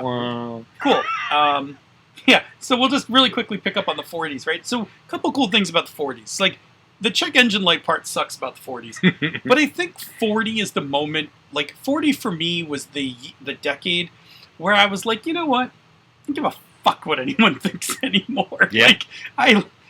It's the year I came out, right? It's the you know what? I'm self-sufficient human being. Like if you don't like it, I'll go find other people who do. Yeah. It's the year that I just was done with like so much of like worrying about other people. I have this thing with my family. I love my family quite a bit. But also, like, I'm fine on my own. Yeah. I can do this with you, or I'll do it by myself. Yeah. Like, Yeah, I don't know. Like, I think that's the thing I've liked about 40. Like, because I've got another year and change because I'll turn 40. Fuck if I even remember. 49. We'll turn 49. I'm 49 this year. Because you're younger than me. Yeah. All right. I So hate to You're make 6 years younger than I am, and I'm about to turn 54. So what the hell does that mean? You were born in 72. 72 When in 72?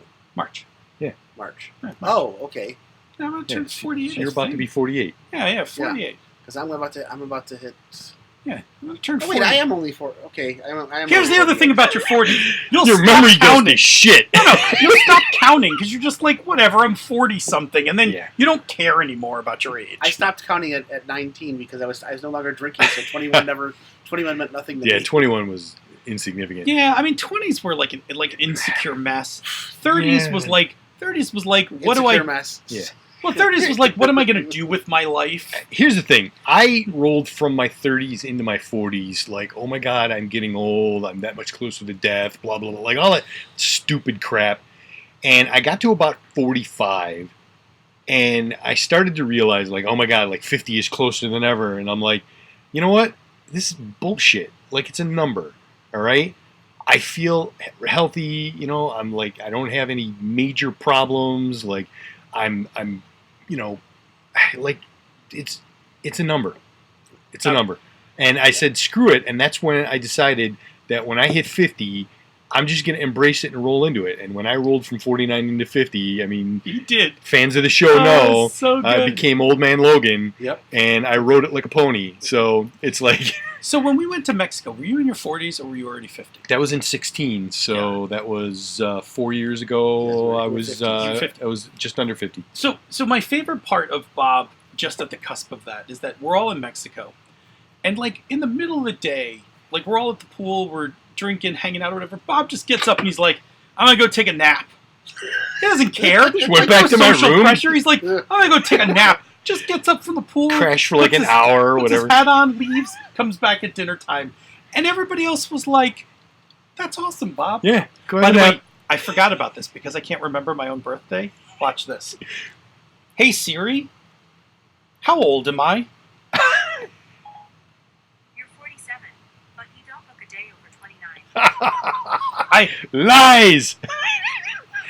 I forgot that just because I can't remember how old I am, Siri's I, got your back. I programmed it into Siri. Oh, The man. problem is I looked like this at 29. See, I have a cheat sheet, okay? I am, when my birthday comes, I'm the same number as the Super Bowl that just got played. Oh, okay. So Super Bowl 54 just happened, so bam, I'll never forget until I cognitively can't figure out what number the Super Bowl is. Well, then you can also program Siri to Yeah. tell you how old you are. Or, you know, Google it. or what do you call it? Wiretap? Wiretap. Yeah, wiretap. Hello, Wiretap. How old am I? How old am I? You are old enough to know better than to let us have your information. You know, I don't know. I think it was for me, was like my favorite part of my 40s. Like my 30s was, at the end of my 30s, I was like, oh, cool. I think I'm going to be a project manager when I grow up, right? Like When I grow up, yeah. I got my shit together, and then like my 40s was like, all right, so I know what I do for a living, right? I mean, your job will change, but Sure. like I know what my career arc is now. Like I finally, like I took my prestige class. Yeah, right. you took the project manager Yeah, I prestige took the project class. manager prestige class, and then like my 40s was just like a lot of character development. Like I think is the See, 40 for me was the year I was newly single, and around my birthday, found out that one of our employees had gone to work for one of our competitors 2 months before and hadn't told us, and had just been sending in false paperwork. wow. So I had to suddenly go to New York City. So I spent most of the next 7 months getting up on Monday, flying to New York City, trying to figure out New York City, and then flying home man. Friday night or Saturday at 1 o'clock in the morning, trying to get all my clothes and everything washed for the next week. And I did that from August through like March. Oh, And so I don't remember 40 all that much. Yeah. wow. We did the math and figured out, because I did come back and I started seeing somebody and I had to go visit them on the weekends. So I actually slept in my own bed about once every 13 days. I was also breaking the house down to sell it. Wow. So I don't remember 40 as much, but I remember The 40. 40s, though. 45 was better. 45 Yeah, I there was you here. 45 was the year I moved in. Was it 45? When you started your game store here in the basement? Yeah, when I started, oh no. No, you don't understand, Phil. There's a lot left. All of these shelves behind us. Yeah. If you took 3 of those and filled them with these little trays, that's how many miniatures I had. Oh, boy. I had 3 pellet loads of miniatures that I sold when I moved back here. Wow. That roofed the house. The roof of the house. Oh, Yeah, man. yeah. I sold all my miniatures and used it to put a new roof on the house. There you go. By the way, we haven't even talked about, because I haven't even been in the Lego room. You Yeah. have not. I mean, the Lego room also looks, just from here, very impressive. I've been trying not to think about the Lego room because I have been a Lego fan since I was a kid. And when I found out Jerry had a Lego room, I was super jelly. And I've been like, oh, if I go over to Jerry's house, I'll have to look at the Lego. just to be clear, in the 50 Club, you can't use the word jelly. You have to use jealous. Like, it's too hip. Whatever, I do what I want. See, doesn't care, right there. That's like, there you go. Well, first of all, Behold the field in which I grow my fucks. It is barren.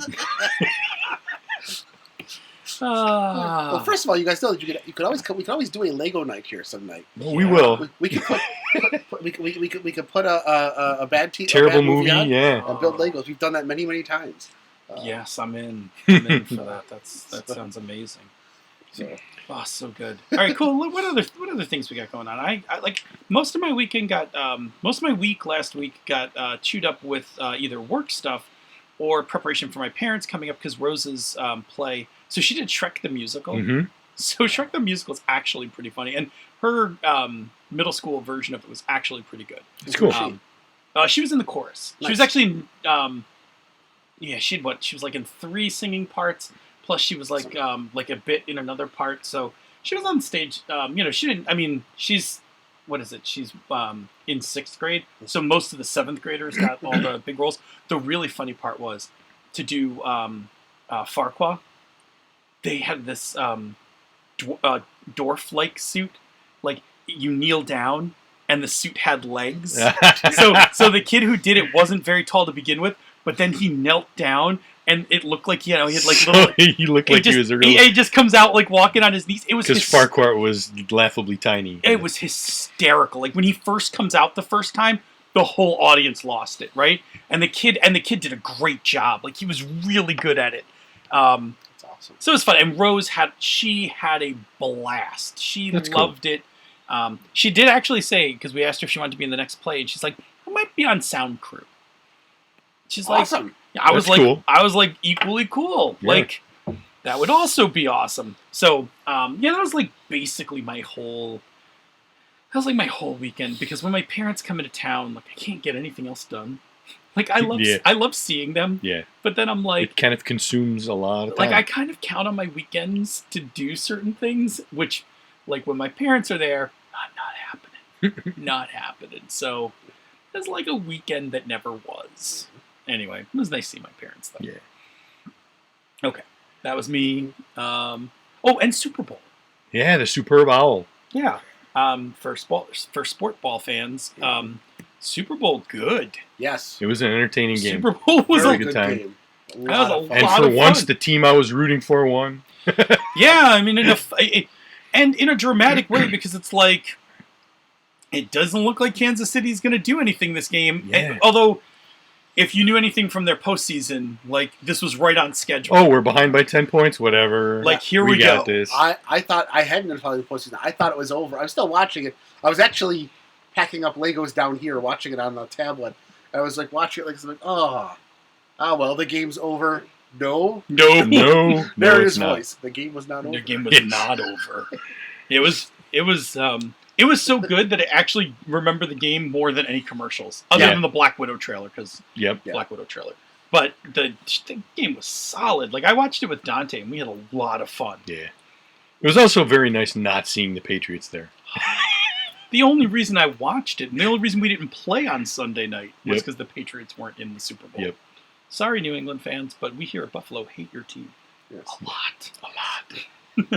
lot. Yeah. Anything else? And your quarterback. A lot. We'd like him to retire. Please. I mean, it would be embarrassing if he goes to another team. Just retire. Don't play another team. Actually, no. I'd like to see him play for another team just once, because that would infuriate New England to no end. It infuriate him to no end because he gets really mad when he can't win. Anyway, he should just retire. Although I would laugh if he went somewhere and the team just collapsed around him, and they ended up like 4-12. You're looking for his Gronk. No Gronk. Gronk retire. Gronk tired. Gronk tired. Gronk's arm mostly bionic. Oh yeah. Anyway, we're pretty close to the end of the show. I think so. Yeah, I guys mean feel? we're an hour and 46 into this beast. So. Oh yeah, we should probably end. The bosses are gonna kick our asses for this thing. We will next week do Patreon shout-outs. We're still getting our RC legs on this. So for tonight, we shout out to all of our patrons. All of them. We love Thank all of you guys. very all of much for backing us. Everything that you do in terms of supporting us is what makes all of this possible. None of this would be doable if it wasn't for all of you. Our rig has gotten way more sophisticated. Yep. And that's largely in part because we've been able to pay for that, those upgrades. So I would also like to give a big shout out to Network Management, Rob and Senda. Mm-hmm. Yes, who will be kicking our asses later for making this show really long. So we should get ready to wrap this bad boy up. Hey, thanks everyone for listening tonight. If you are free on Tuesday evenings at 8 p.m. Eastern, 6 p.m. the Queen's time, come join us live on Twitch, where you can hang out in the ever awesome chat room for life and ask us the occasional question. And if you cannot make it to the live show, check out our podcast each week, wherever you get your podcasts. And take a listen to some of our other shows in the Misdirected Mark Network, such as Down with D&D, Bonestone and Obsidian, Pandas Talking Games, The Gnome Cast, Jianghu Hustle, She's a Super Geek, and Bonus Experience. You can and should also check out all of our sibling podcasts, Tabletop Bellhop, The Knights of the Night, and the always amazing Gaming and BS. And what's the BS stand for? It's Brett and Sean. Thank you. Before you wrap up your campaign and are ready to bring it to a satisfactory conclusion, leave us some feedback. You can always reach us via the old-fashioned emails, mmp@misdirectedmark.com. Hit us up on Twitter. The show in the network is @misdirectedmark. This guy is Robert M. Everson. This is GM Jerry Mander, and I am DNA Film. If you like what we do here and on the other shows in the Misdirected Mark Network, you can support our Patreon campaigns. MMP, Down with D&D, and Pandas Talking Games are at patreon.com/MMP. She's a Super Geek is at patreon.com/ SassGeek. Zhangyu Hustle is at patreon.com/Zhangyu Hustle, and Bonus Experience is at patreon.com/Bonus Experience. Patrons of MMP, Down with D&D, and Pandas Talking Games get access to the after show, pre-production show notes, musical parodies, which I am definitely working on another one, I swear, and the Pandas Talking Games bonus outtakes, and occasionally other special releases. This has been a Misdirected Mark production, the media arm of Encoded Designs. Mic drop. We out!